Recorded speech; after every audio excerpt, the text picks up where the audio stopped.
You want to accuse the prophet about being a pedo. What about all the scandals in the church? So what about all the scandals in the church? This Wahhabism is like a swept under the rug. version. Swept under the rug. One of the largest denominations of Christianity, Catholicism, swept under the fucking rug in our time. Yeah. Forget 600 when right now in our time. Yeah, they're paying giant settlements. Thousands and thousands and thousands of victims across the globe in every nation. You want to talk about a scandal? So then you as a Christian or a Catholic, you really have the audacity to point fingers and say he was a pedo. Yo, look in the mirror. Look in the fucking mirror.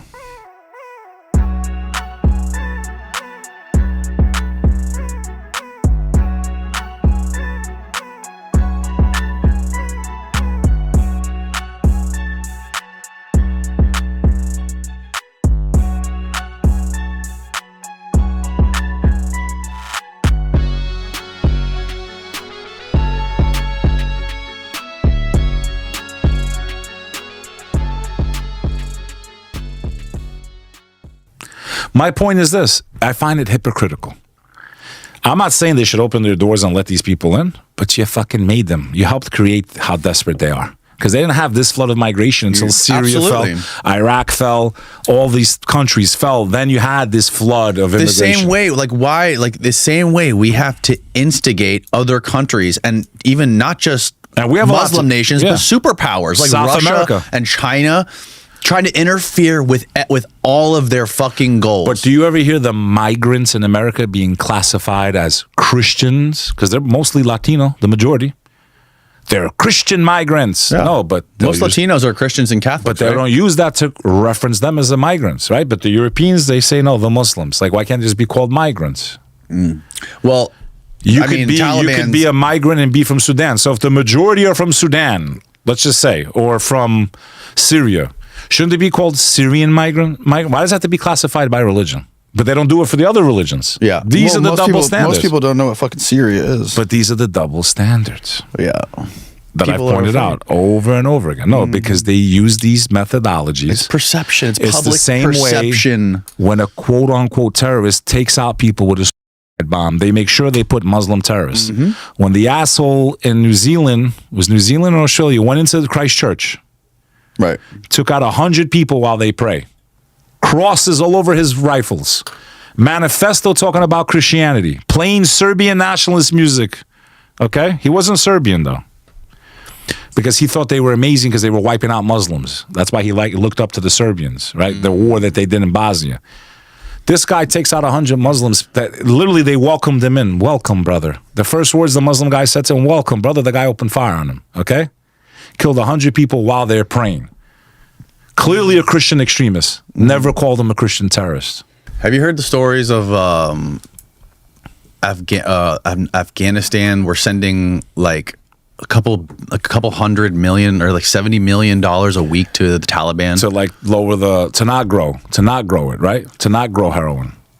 Or something. Is that like why? Or I know originally we did that for a while. No, a lot of people are like really getting upset. There was a bill that was just passed, or not passed. But you're talking about now something right now. There was a bill that was proposed, I think. So one of the congressmen proposed a bill, I think it was Tim Burchett, to stop the funding of the Taliban. For some reason, we are giving the Taliban $70 million a week.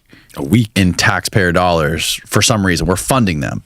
And one of the ideas, a lot of people are getting really upset about this, but one of the reasons that I had another guy on here, he elucidated why he believes they're doing that is because the Taliban are trying to destabilize China's trade routes for like their oil and their food that are coming from that part of the world.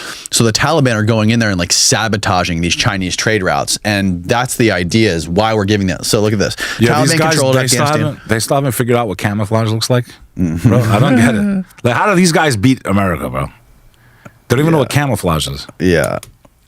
$80 million in cash every 2 infusions every 2 weeks. I mean, when do people wake up, man? But they say that we're doing that to destabilize China. Yeah, I remember when George Bush Jr. said, we're going to take out the Taliban. Well, no, you clearly didn't go there to take out the Taliban. Now watch this drive. You clearly didn't take the Taliban out. We left them stronger than we found them. We're funding them. And now we're funding them. We're literally funding them. And then people think that Muslims are the bad guys. The Muslims are coming for you. With American money. They're coming for you with American money.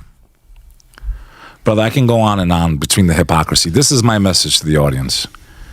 This is just another example of the hypocrisy. If you still have animosity towards Muslims, dig a little deeper in your life. See the bullshit. See past the propaganda. See that at the end of the day, especially if you're conservative, we're on the same fucking team, man. We really are. Well, there definitely is a sect of these Muslims that do believe that this bombing. There's extremists. There's extremists in Christianity too, though. Yeah. And would it be safe to say that there's definitely some in Judaism too? Every religion has I think extremists. that's fair to say, yeah. Every religion has extremists. Every group has. It doesn't mean that that represents the whole. Mm-hmm. I promise you, brother. Every faith has a group. You see, like, what's going on with Candace Owens and all that stuff that's been going on. You've seen it, right? We don't need to get into too much, but you see, I don't agree with what they're like. But they're basically trying Andrew to. Tate just got arrested again. Yeah. They spent the night in jail. Him and his brother. Yeah, but they got released on house arrest or whatever. Yeah. But my whole point is, you know, you might have a real grievance, Candace, you know, about certain things, but to put the entire group of people, that's where I draw the line always. Is that what she's doing? Well, no, but it sounds like it to some people. I would say that there's certain people that do, and I've been on some of these spaces, bro, on X. Like, they basically, every last one of them's evil. I'm like, no, they're not, bro. Some of my best friends, like, I've grown up with them. Like, they're fucking great, like, amazing. Yeah, right. No, it's very different. There's a very big, very, very, very big difference between people who practice Judaism and Jewish people and Netanyahu's war cabinet. Exactly. That guy Ben Gvir, who Julian Dory taught me about. Ben Gvir is literally one of the guys who's been in Netanyahu's cabinet forever, and the guy is, by definition, a terrorist. He had a portrait of a guy on the wall in his house who literally went in and like bombed a mosque. By definition, like the guy reveres ones. I mean, terrorists. if we're being real, they were the first ones, man. Go learn about the King David Hotel. What happened there? They blew up their own shit and made it look like it was, you know. I mean, bro, I'm trying to save your channel, not take it down. That's okay. We'll be fine. People need to dig deep. You worry too much about this. Just let it rip. Because look at the treatment I've had. Get this thing off your forehead. There's a piece of my thing. There's a black. There you go. You got it. Yeah, it's bothering me. You see, but I'm traumatized because when I try to be open and have real conversations, I've paid the penalty for it, man. I got taken off Clubhouse.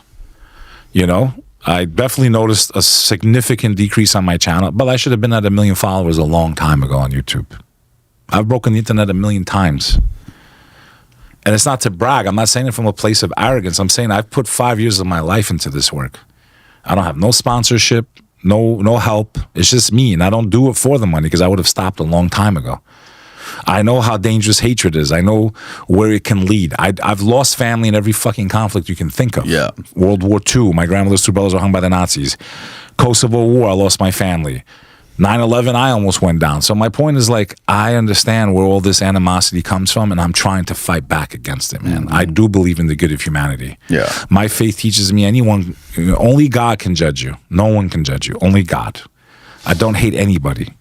It doesn't mean I agree with your thought or your life, but I believe that you have the right to. I'm taught to believe that in my own faith. You have the right to believe whatever you want. Only God can judge you. Doesn't mean I agree. Doesn't mean I think it's right. It means that that's between you and God. You know, there's people that don't believe there's one at all. And I don't blame them the way things have been. You got all these people that should really have more in common, killing each other every 2 seconds and debating and going on Patrick Bet-David podcast talking about religion and just looking so much full of animosity. That's just pushing people towards not believing in God at all. It's actually hurting faith. And that's really my stance on all this.